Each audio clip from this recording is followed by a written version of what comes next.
wasn't gonna record. I really wasn't.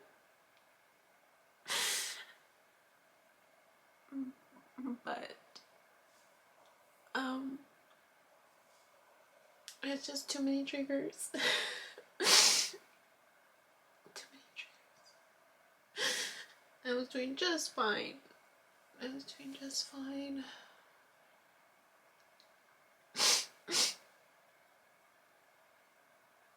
And I had 11 clients today, so I didn't.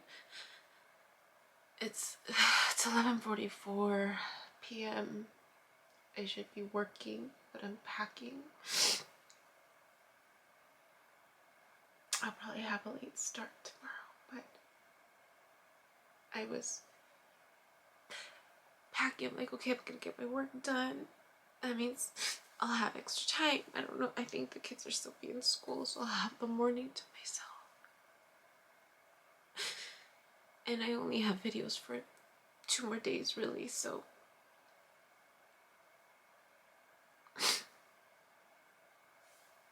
I need to put stuff together. But I've just been thinking that I realized that I'm scared. I'm scared.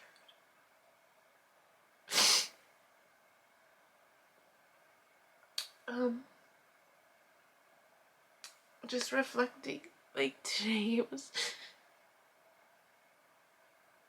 for one of my clients. It's just going through a divorce.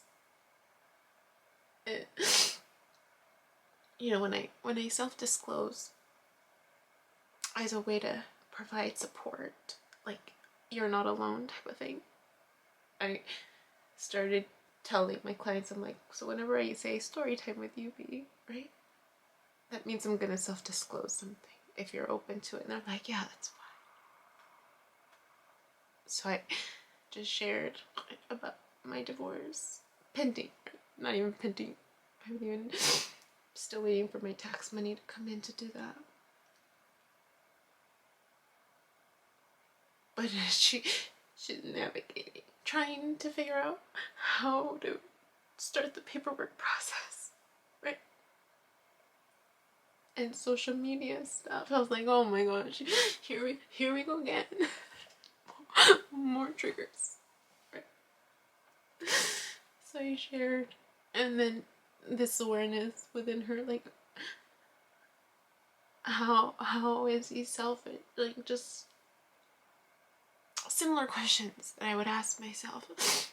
And then with this particular client, I happened to have done the birth chart, a whiff of it, not so much. So I said, remember the birth chart and where your north node was? What if, I wonder what their birth chart says, right? I said, because in my situation, my ex, his north node was in the first house, right? The house of the self. So he was supposed to embrace the energy of focusing on himself, right? Just being content. And it didn't matter what I did. I was not going to be his focus. No matter what anybody says. Unless they know what it's like. They don't know what it was like. And the video that came out today was, who's Noah? And so in it I'm describing, right, that my trigger is the potential of something that was not fulfilled.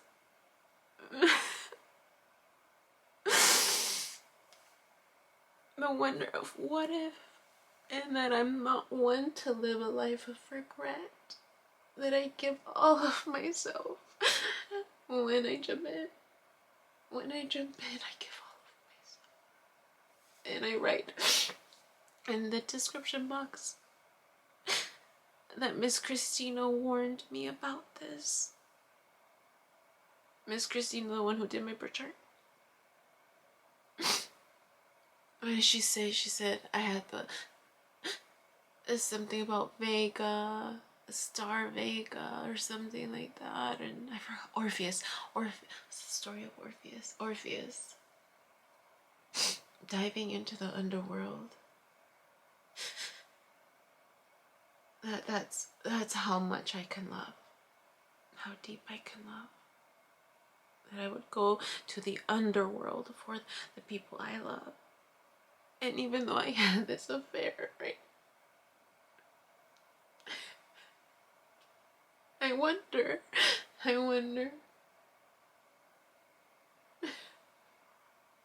had he paid a little more attention? Had he seen me? I don't think I would have looked elsewhere. I really don't think I would have. Had he seen me, really seen me, I don't think I would have looked away.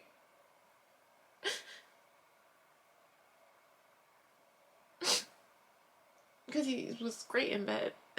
So it wasn't the sex thing. It really wasn't. When it was there, it was great. It was great.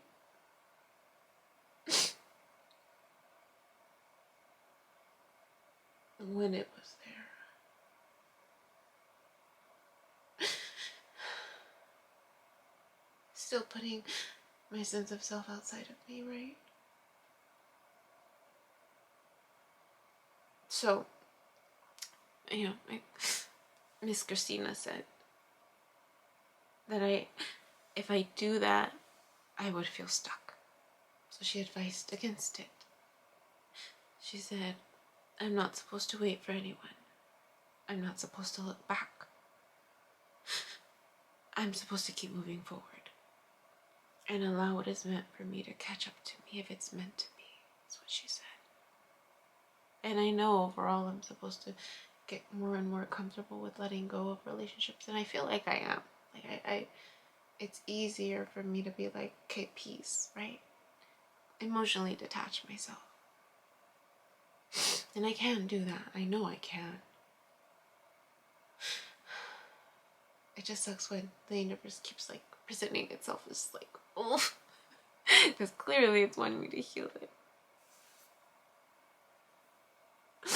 So it just so happened, right? That happened. I was fine. At some point during the day, this new fire sign responded back, and I was too afraid to look at it. I was just starting to feel empowered again. No. And then just telling myself, I'm like, I wasn't even looking for it. I wasn't even looking for anything.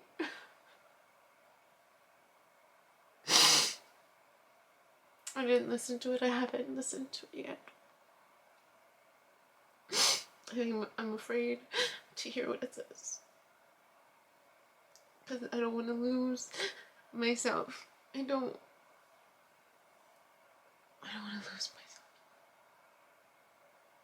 And so, because I was packing, I trying to organize some of my papers now that school's out.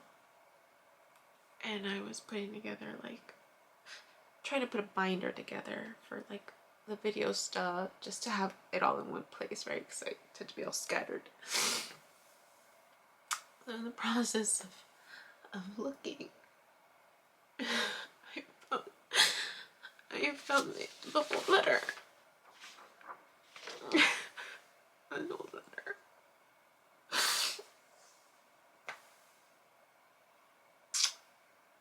For this person from my past that I wrote about how I didn't want to be someone that they had to juggle.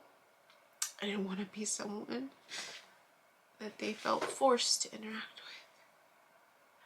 with. I didn't want to be someone that they threw a bone to just to keep them happy for the moment and just to string along. I didn't, and then at a certain point, I didn't want to be in an unbalanced situation. I don't want the bare bones of you is what I put. bare bones of someone after they're tired from work. I used to do that, and I started thinking about that too. How I used to wear myself thin for work. That's the unbalanced third, one of many unbalanced third party situations. I wore myself thin, that I didn't give of myself. I lied. You know why? Because I still gave of myself to my ex. And you know, I drove myself to work. Why? Because he didn't care. It didn't seem to faze him, right? As long as his basic needs were met and he was content.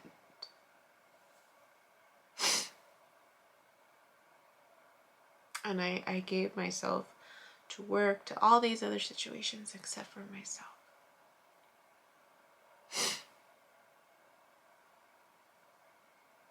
And then I put, and rereading it, right? I was too blinded to see. That was my lesson, to learn that he was clear about where he stood, right? It was all about family. And that's where his focus was. I mean, he was clear from the beginning.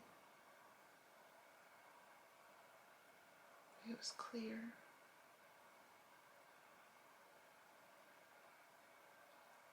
And one of the last texts that he said, I must have triggered him. I know I triggered him because his response was I was like, oh snap. And he said, you don't know me, is what he told me in the text. You don't know me. I think I was just trying to be playful, like we had been when we went on our trips. But he said, you don't know me. I said, and so I'm like, you're right, I don't know you. I don't know you. You were right. I don't want that. I don't want someone's bare bones because they're working too hard.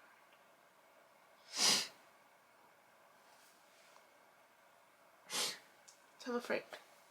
I realized I'm scared. I'm scared about this new person. So much so that I can't bring myself to listen to the message. Maybe I'll listen to it as I'm driving tomorrow, because when I drive I feel free. I feel so free when I drive. I love when I drive. So anyways, so I got triggered because of that. I was like, oh snap, here we go, waterworks, right? Didn't realize I still had this letter.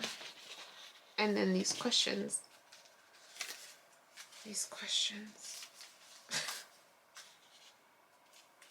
remember writing these.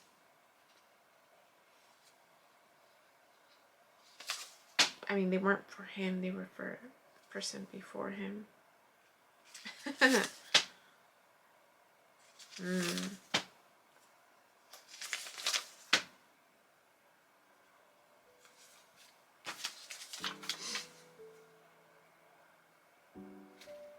Wow. I hadn't looked through all that stuff in a while. I need to work. I have a lot of work to do. That's all. Hi. My name is Yubi, and in case you haven't figured it out, this footage is capturing my experience as I learn to navigate my personal spiritual awakening. I am learning that this experience is unique to each one of us. In whatever way we believe we are embracing living our truth, this just happens to be my journey. And despite me having a graduate degree and a license in clinical social work, this by no means is intended to replace any type of mental health advice. This is just me on a personal level, documenting my experience, shedding light on the truth that I am learning and discovering for myself, and really inviting you along for the ride. If by some magical chance you find this content to be helpful in any way, shape, or form, please click the like button, share the message, subscribe to my YouTube channel. I have an Instagram account, a personal one, and one specifically for this channel that you're more than welcome to check out. I'm an open book. I have also created t-shirt designs. I'm wearing my favorite one right now, which is the North Node design, but I have that and other things that you can look at inspired by this process and journey, and I have the link in the description box as well as in the about section of my YouTube channel. So you're more than welcome to check those items out.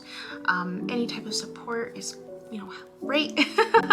Again, if you find this content really helpful or meaningful, sometimes when we take that step and be vulnerable, with showing what's inside our hearts and what's really our truth, we realize that we're much more connected than what we thought we were. And so I hope that as I'm living this experience and that you find some type of truth for yourself, or find some type of ability to heal in some way just by relating, just by knowing that you're not alone. That really has been my goal with this process, not just being able to connect with others, but really for my own healing. It's definitely been a therapeutic experience and a very creative one for myself. So I thank you, and I wish you all the best, and we'll see what else comes next for me.